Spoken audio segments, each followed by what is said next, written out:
नाज़िन खानपुर में बदअमनी खिलाफ शहरी इत्तेहाद एहतजाजी कैंप कायम करे वरती आहे। उन्हें हवाले से पेश आहे अब्दुल मालिक महर की रिपोर्ट।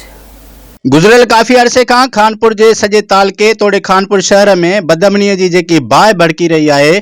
आए रोज फुरूं धाड़ा चोरियूं अगवाऊं जिते रोज जो मामूल बनियल आहिनि, पर कानून की रिट किथे भी नजर न अचे पई। उते खानपुर शहरी इताद के अगवाणन पीर खान मोहम्मद, हाफिज मोहम्मद सलीम आराई, मौलवी गुलाम कादिर बिरोई, सैफ अकबर आराई, मौलवी इनायतुल्लाह बिरोई, मोहम्मद कासिम पठान, MWM के जिले के सदर असगर अली सेठार ऐं ॿियनि जेको अगवाणनि गुज़रियल 5 ॾींहनि खां सरापा एहतजाज आहिनि, जिन 5 ॾींहं पहिरियां खानपुर शहर में एक पुरअमन रैली कढण खां पोइ गुज़रियल 4 ॾींहनि खां एहतजाजी कैंप कायम करे वरती आहे।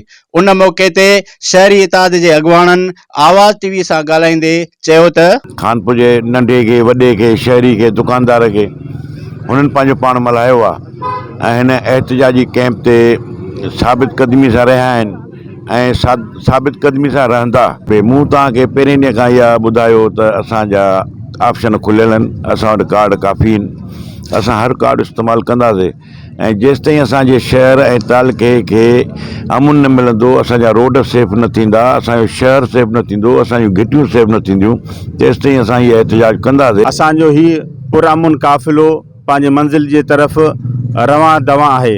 असां तेसी ताईं ही कैंप के कायम रखंदासीं, एहतजाज के कायम रखंदासीं जेसी ताईं असांजा मुतालबा न मञिया वेंदा। असांजो मुतालबो इहो आहे त असांजा जेके शहर में जेकी भी फुर थियल शयूं आहिनि उहे वापसि थियूं। असांजा मुतालबा आहिनि त पहिरियों मुतालबो इहो त अमल क़ाइमु कयो वञे ऐं जेको आहे हिकु राशि करप्ट जेको SP आहे उहो जेको हटायो वञे।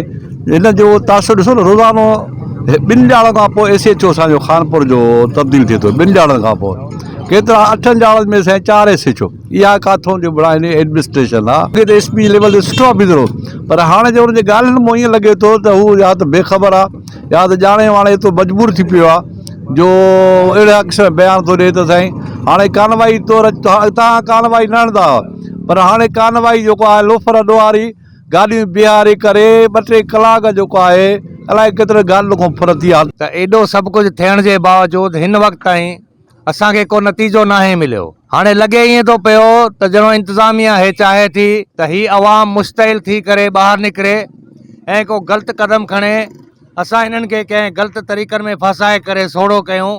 पर मां इहो चिता थो ॾियां, तव्हांखे इहा वार्निंग थो ॾियां, तव्हां होश जा नाखून वठो, होशियारी वठो, ही अवाम तव्हांखे ईअं न छॾींदो। हाणे हुकूमत वारनि खे कोई जुओ ई नथी चुरे जेको हुन ते असरु थिए। इंशाअल्लाह असां भरपूर तरीक़े सां ही एहतजाजी कैंप खे क़ाइमु करे वेठा आहियूं। इंशाअल्लाह असांजो लाइअमल अॼु शाम जो मीटिंग करे अञा वधाईंदासीं हिन वसी खे।